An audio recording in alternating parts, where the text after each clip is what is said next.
사랑하는 성도님들과 함께 나눌 말씀은 사무엘상 5장 1절에서 12절까지의 말씀입니다. 핵심적으로 살펴볼 말씀은 1절에서 7절까지의 말씀입니다. 블레셋 사람들이 하나님의 궤를 빼앗아 가지고 에벤에셀에서부터 아스돗에 이르니라.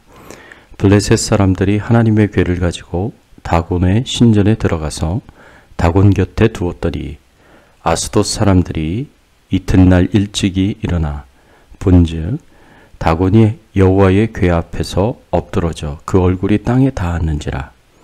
그들이 다곤을 일으켜 다시 그 자리에 세웠더니 그 이튿날 아침에 그들이 일찍이 일어나 본즉 다곤이 여호와의 궤 앞에서 또다시 엎드러져 얼굴이 땅에 닿았고 그 머리와 두 손목은 끊어져 문지방에 있고 다곤의 몸뚱이만 남았더라. 그러므로 다곤의 제사장들이나 다곤의 신전에 들어가는 자는 오늘까지 아스돗에 있는 다곤의 문지방을 밟지 아니하더라. 여호와의 손이 아스돗 사람에게 엄중히 더하사 독한 종기의 재앙으로 아스돗과 그 지역을 쳐서 망하게 하니 아스돗 사람들이 이를 보고 이르되 이스라엘 신의 궤를 우리와 함께 잊지 못하게 할지라. 그의 손이 우리와 우리 신 다곤을 친다 하고. 오늘 말씀을 통해서 우리가 생각해 봐야 할 주제는 우리가 믿고 의지하는 하나님은 어떤 하나님이신가 입니다. 하나님은 이스라엘 백성들이 회개하고 돌아오기를 바라셔서 사무엘을 통해서 말씀을 주셨지만 이스라엘 백성들은 회개하지도 않았고 하나님께로 돌아오지도 않았습니다. 그래서 하나님께서 블레셋을 들어서 이스라엘 백성들을 징계하십니다. 이 징계는 멸망의 심판이 아니라 회개하고 돌아오게 하고 회복시키는 심판이었습니다. 그래서 이스라엘 백성들을 회개시키고 돌아오게 만드는 징계였습니다. 이스라엘 백성들은 하나님의 말씀을 듣지 않고 끝까지 불순종한 것 때문에 블레셋 군대에 패배를 당합니다. 이 패배로 말미암아 이스라엘 군사 4,000명이 죽음을 당하였습니다. 이제라도 깨닫고 회개하고 하나님께로 돌아오면 좋으련만 이스라엘 백성들은 끝까지 회개하지 않고 인간적인 방법으로 이 문제를 해결하려고 하였습니다. 그래서 실로에 있는 성막에서 여호와의 언약궤를 가져와서 언약궤를 앞세워서 전쟁에서 승리를 하려고 하였습니다. 언약궤를 앞세우면 몸과 큰 능력이 역사되어서 블레셋과의 전쟁을 승리로 이끌 수 있다고 생각했습니다. 언약궤를 마치 무슨 부족처럼 신뢰했습니다. 그러나 하나님께서 이스라엘 백성들이 언약궤를 앞세운다고 승리를 하도록 허락하시지 않습니다. 하나님께서 원하시는 것은 이스라엘 백성들의 승리가 아니라 회개하고 하나님께로 돌아오는 것이었습니다. 하나님의 뜻을 모르고 언약궤만 앞세우면 승리하리라고 생각했던 이스라엘 백성들은 블레셋과의 두 번째 전쟁에서 더 큰 참패를 맛봅니다. 3만 명의 군사들이 죽고 언약궤는 빼앗기고 제사장이었던 홈리와 비느하스까지 죽었습니다. 이 소식을 들은 대제사장 엘리는 놀라서 넘어져서 목이 부러져 죽었습니다. 이렇게 전쟁에 패배한 것도 비참한 일인데 여호와의 언약궤를 블레셋에 빼앗긴 것은 더 큰 수치와 모욕이었습니다. 특히 고대의 전쟁은 신들의 전쟁으로 여겨졌습니다. 그래서 전쟁에서의 패배는 그 나라를 지키고 보호하는 신의 패배로 인식되었습니다. 이런 이유로 이스라엘의 패배는 이방 민족인 블레셋의 다곤 신의 여호와의 하나님께서 패배한 것으로 여겨졌습니다. 그래서 전쟁의 패배와 언약궤를 빼앗긴 것은 하나님의 영광을 가리는 일이었습니다. 과연 여호와 하나님께서 블레셋의 다곤신에게 패배하신 것일까요? 과연 하나님께서 이방 우상에 의해 수치와 모욕을 당하시는 것일까요? 우리가 믿고 의지하는 하나님은 어떤 분이십니까? 하나님은 살아계신 유일한 하나님이시고 능력의 하나님이십니다. 하나님은 살아계신 유일하신 하나님이십니다. 여호와의 언약궤를 빼앗아간 블레셋이 언약궤를 어떻게 합니까? 오늘 본문 1절과 2절의 말씀에 보면 블레셋 사람들이 하나님의 궤를 빼앗아 가지고 에벤에셀에부터 아스돗에 이르니라. 블레셋 사람들이 하나님의 궤를 가지고 다곤의 신전에 들어가서 다곤 곁에 두었더니, 블레셋 사람들이 여호와의 언약궤를 다곤 신전에 가지고 가서 다곤 곁에 두었습니다. 이 말은 하나님의 언약궤를 전리품으로 여기고 블레셋 사람들은 자신의 다곤신이 여호와 하나님을 이겼다고 생각하고 언약궤를 다곤신 앞으로 가져간 것입니다. 그러나 언약궤를 다곤신 앞에 둔 결과가 어떤 것이었습니까? 3절과 4절의 말씀에 보면, 아스돗 사람들이 이튿날 일찍이 일어나 본즉 다곤이 여호와 궤 앞에서 엎드러져 그 얼굴이 땅에 닿았는지라.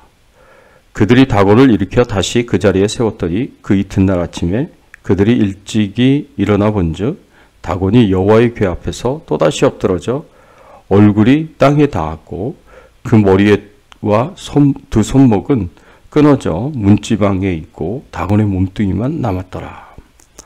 언약궤를 다곤 신전에 다곤 곁에 두었을 때 한밤중에 다곤이 언약궤 앞에서 엎드러져 그 얼굴이 땅에 닿았다고 하였습니다. 이것은 다곤 신상이 하나님 앞에 엎드려 경배를 드리는 것과 같았습니다. 그런데 블레셋 사람들이 언약궤 앞에 엎드러진 다곤을 다시 세웠을 때 또 한밤중에 그 다곤이 엎드려져 얼굴이 땅에 닿았는데, 이번에는 그 머리와 손목이 끊어져 문지방에 있고 다곤의 몸뚱이만 남았다라고 하였습니다. 이것은 완전히 다곤 신상이 하나님 앞에 엎드려졌을 뿐 아니라 손목과 머리가 끊어져 비참한 상태가 되었다는 말입니다. 사랑하는 성도 여러분, 이스라엘 군대가 블레셋 군대에 패배하여서 수많은 사람들이 죽고 언약궤까지 빼앗기게 되자 사람들은 이스라엘의 신인 하나님께서 블레셋 신인 다곤에게 졌다고 여겼지만, 다곤 신전에서 일어난 일은 이것이 사실이 아니라는 것을 말해주고 있습니다. 오히려 다곤 신이 하나님 앞에 엎드려 절하고 머리와 손목이 끊어지는 비참한 상태가 되었습니다. 이것은 돌조각, 나무 조각에 불과한 이방 신이 감히 살아계신 유일하신 하나님 앞에 함께 설 수 없음을 의미합니다. 우리가 믿고 의지하는 하나님은 살아계신 유일하신 하나님이십니다. 또 하나님은 능력의 하나님이십니다. 6절과 7절의 말씀에 보면, 여호와의 손이 아스돗 사람에게 엄중히 더하사 독한 종기의 제약으로 아스돗과 그 지역을 쳐서 망하게 하니 아스돗 사람들이 이를 보고 이르되 이스라엘 신의 궤를 우리와 함께 있지 못하게 할지라. 그의 손이 우리와 우리 신 다곤을 친다 하고, 하나님께서 언약궤를 옮겨간 곳마다 독한 종기의 재앙을 내리셨습니다. 처음에는 아스돗에, 그 다음은 가드에, 그 다음은 에그론에 하나님께서 재앙을 내리시니 블레셋 사람들이 언약궤로 인하여서 큰 고통을 당하게 되었습니다. 그런데 여기서 계속 반복적으로 강조가 되어서 나오는 표현이 있는데, 그것이 여호와의 손입니다. 여기서 여호와의 손은 하나님의 능력과 권세를 의미합니다. 하나님께서 하나님의 능력과 권세로 아스돗과 가드를 쳤고 그 백성들이 독한 종기의 재앙으로 망하게 되었습니다. 예수님께서 공생의 사역을 하시면서 수많은 기적을 일으키셨습니다. 안진뱅이를 일으키시고 시각장애인을 보게 하시고 청각장애인을 듣게 하셨습니다. 심지어는 죽은 자를 살리시는 놀라운 기적을 일으키셨습니다. 누가복음 11장의 말씀에 보면 한 번은 예수님께서 벙어리 귀신 들린 자에게서 귀신을 내쫓으시고 말하게 하는 놀라운 기적을 일으키셨습니다. 이 모습을 본 유대인들이 귀신의 왕인 바알세불에 힘입어서 귀신을 쫓아낸다고 말했습니다. 이에 대해서 예수님께서 주신 말씀이 있습니다. 누가복음 11장 20절의 말씀에 보면, 그러나 내가 만일 하나님의 손을 힘입어 귀신을 쫓아내는 것이면 하나님의 나라가 이미 너희에게 임하였느니라 하였습니다. 우리는 여기서 예수님께서 자신의 능력의 출처를 하나님의 손이라고 표현한 것에 주의를 기울여야만 합니다. 원문의 정확한 표현은 하나님의 손가락입니다. 이 하나님의 손가락은 구약에서 여러 번 표현되었습니다. 모세가 애굽에서 이스라엘 백성들을 출애굽시킬 때에도 하나님의 손가락이라는 표현이 사용되었습니다. 모세가 하나님의 사자로서 애굽에서 이스라엘 백성들을 구출하기 위해 10가지 재앙을 행하였습니다. 처음에 모세가 피재앙과 개구리 재앙을 행하였을 때에 애굽의 마법사들도 마법으로 모세가 행한 기적들을 행하였습니다. 그런데 모세가 세 번째 땅의 먼지들을 모두 이로 만드는 재앙을 행하였을 때에는 마법사들이 감히 흉내를 내지 못했습니다. 마법사들은 이때에 모세가 행한 기적을 보면서 한 말이 있습니다. 이는 하나님의 권능이니이다 라는 표현입니다. 원문에서 이 말을 보면 이는 하나님의 손가락이니이다 라는 표현입니다. 이 말은 모세가 행한 기적들이 하나님의 능력으로 이루어진 것을 표현하기 위해 사용된 말임을 알 수 있습니다. 두 번째는 하나님에 대한 다윗의 찬양이 기록된 시편 8편 3절에서 볼 수 있습니다. 주의 손가락으로 만드신 주의 하늘과 주의 베풀어 두신 달과 별들을 내가 보오니. 다윗이 하늘과 달과 별들 그리고 우주를 만드신 하나님의 능력을 찬양하는 내용입니다. 여기서 하나님의 손가락은 우주 만물을 만드신 창조주 하나님의 능력을 나타내는 표현입니다.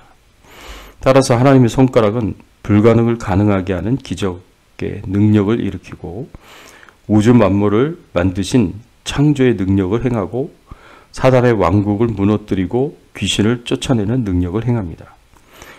예수님은 이런 능력으로 귀신을 내어 쫓았다고 말씀하십니다.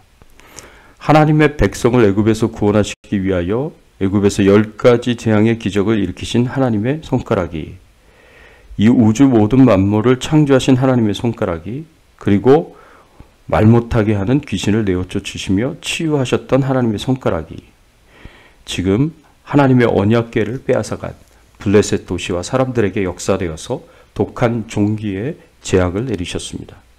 그래서 이스라엘 백성들이 패배하고 하나님의 언약궤를 빼앗은 것이 하나님께서 힘이 없어서가 아니라는 것을 분명하게 보여주셨습니다.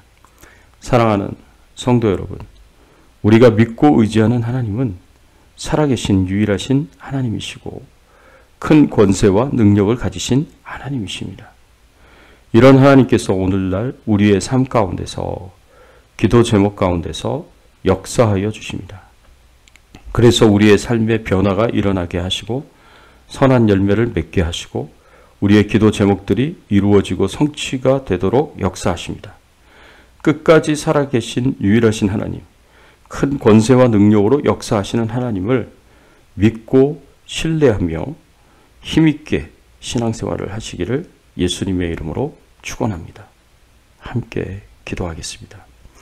하나님 감사합니다. 우리가 믿고 의지하는 하나님은 살아계신 유일한 하나님이시고 능력의 하나님이심을 알게 하시고 깨닫게 하여 주시니 감사를 드립니다. 우리가 살아계신 유일하신 하나님 그리고 능력의 하나님을 의지하고 바라보고 믿고 신뢰하며 신앙생활을 할 수 있는 저희들의 신앙이 될 수 있도록 은혜를 베풀어 주시옵소서. 하나님, 저희들의 삶이 하나님께 기쁨이 되기를 소원합니다.